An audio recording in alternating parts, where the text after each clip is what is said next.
السلام علیکم ورحمت الله وبرکاتو. ټول افغانانو ته احترامات. افغانانو موږ همیشه یو خبره کوو چې دا تاریخ موږ ډیر نیغ کوو. ښه خبره ده چې موږ ورور او انګریزانو ته شکست ورکړی او موږ روسانو ته شکست ورکړی او موږ امریکایانو ته شکست ورکړو، خو موږ خپل وطن دپاره څه وکړه. په دې باره کې زما ویډیو ده. زه د ویډیو په سر کې دا ویم چې په دې ډرامو باندې زموږ او ستاسې عام افغانان نه پوهېدو، د هغې شهادتونه چې دي الله به قبول کړي، به انشاءالله جنت ته دي. خو دغه لیډران چې زموږ او ستاسې دي، دا د جهاد په ټیکهداران، دا انشاءالله نه جنت لیدلی شي، جهنم به د دې ځي. ځکه دا ډرامو باندې اوس موږ او تاسې سر خلاص شوی. زه د هغه شهادتونو ته احترام لرم کوم چې عام ولس او هغې په دې ډرامو باندې نه خبر.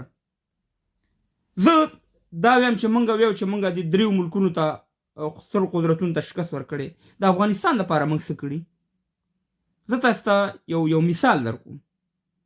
ستاسې چې چا سره دښمني او په دښمن باندې تاسې زورور شئ، خو هغه دښمن نابود کېږي، تباه کېږي، دا کور یې ورانېږي، هر څه ختمېږي. نو دا بیا څنګه زموږ دښمني ده چې موږ سترو قدرتونو ته شکست ورکړو؟ د وطن حال ته وګوره او دغه ستر قدرتونه حالاتو ته وګوره څه رقم دي. زه تاسو ته اوس د دې مثال ویم. دا تاسې وګورئ لندن، انګلینډ، د انګریزانو وطنونه څنګه جوړ دی. دا تاسې وګورئ روسیې چې څه رقم جوړه ده. دا تاسې اوس وګورئ امریکا چې څه رقم جوړه ده. او دا تاسې وګورئ افغانستان چې څه حالت دی. نو دا څنګه شکست دی؟ دا څنګه موږ او تاسې دغه قدرتونو ته ماتې ورکړي چې دغه قدرتونه نن هم د برطانیه په ټوله دنیا راج کوي، روسیه په ټوله دنیا راج کوي، امریکا په ټوله دنیا راج کوي. امریکا چې کله افغانستان ته راتله په 2001 کې، د امریکې اقتصاد وګوره، اوس د امریکې اقتصاد وګوره څه رقم دی. د برطانیانو وګوره، د انګریزانو حالت وګوره چې ملک څه رقم جوړ دی. د روسانو وګوره چې څه رقم جوړ دی. او زمونږ حالت وګوره. دا ټول قسم دی چې موږ په دې باندې اوس ځانونه غولو. اوس موږ ویو چې موږ امریکې ته شکست ورکړو. د امریکې ته چې تا شکست ورکړی، د امریکې ولاکې یو وزر یو یختیم پرې رپېدلی. د څه شي شکست؟ خپل وطن، خپل وروڼه، زموږ څومره ځوانان، زموږ څومره زلمیان، خویندې، میندې، ماشومان، سپین ږیري، دا ټول زموږ او ستاسې لاړه شهیدان شو. دا کومه فتحه ده؟ دې ته خو زه فتحه نه ویم. باید چې ما شکست ورکړی وی، باید چې د برطانیې نه زما وطن ښه جوړ وي، کمپنیانې پکې وي، فیکټریانې پکې وي، کارخانې پکې وي، موږ او تاسې اقتصاد مضبوط وي. ځکه چې موږ برطانیانو ته شکست ورکړی که نه.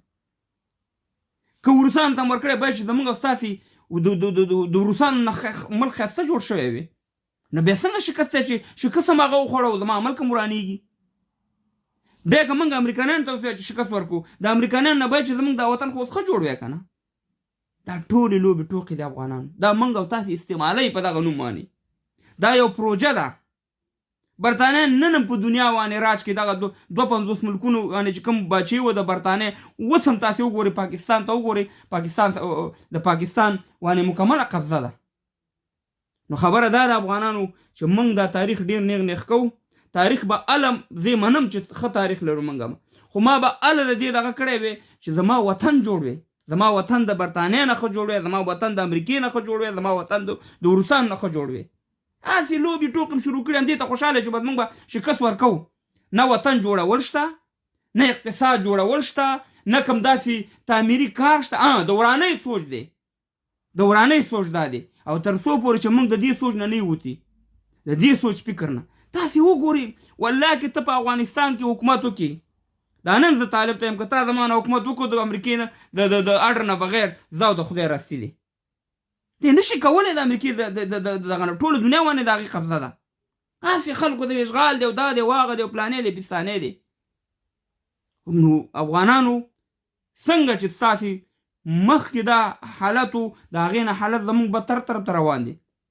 ځکه چې موږ ټولې دنیا سره دښمني اعلانوو. خپل دغه کفارو نه موږ خپله پیدا نه الو.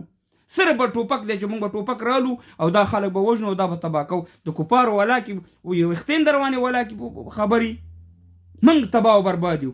نو خبره داره تاریخ ته موږ احترام لرو شکست موږ خوړلې ځکه زموږ وطن وران دی زما میندې خویندې ټولې بورې دي زموږ ځوانان مړه شو شهیدان شو زموږ ملي اردو والا روزانه شهیدان کیږي دا ټول افغانان وژل کیږي نو دا شکست نه دی شکست موږ خوړلې موږ نیکې هیلې دا ویډیو شیر کړئ نور خبرې هم ډېرې دي خو ویډیو غټېږي نو خبره دا ده چې باید موږ تعمیري سوچ پیدا کړو خدای